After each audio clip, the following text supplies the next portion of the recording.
شب شده قرار دعوا داری یا میخوای بری دنبال همدمت، کله چراغت کار نمیکنه، همون لحظه سریع ترین کار این کاره. 2 تا پیچ داره، باز میکنی کله چراغ میفته بیرون.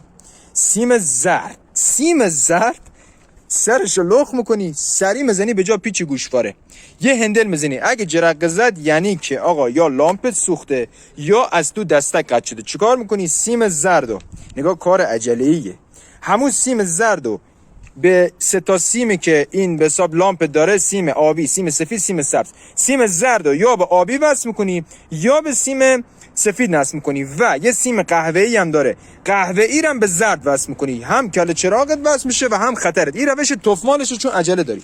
اگه میخوای سفارشی درست کنی فرق داره. یکی سفارشی درست کنی بعد ابیابی کنی.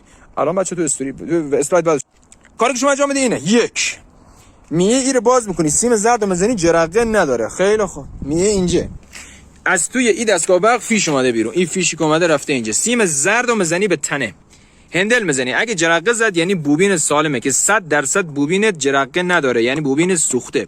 سیم زرد و هر چی به تنه هندل میزنی جرقه نداره. بعد چیکار کنی؟ باید بوبینتو عوض کنی. بعد که بوبین عوض کردی میره زیر باک یه شارژر قطعه آلومینیومی هست. اون شارژر شما اگر سوخته باشه یا فیشاش شل باشه باعث میشه که لامپات بسوزه.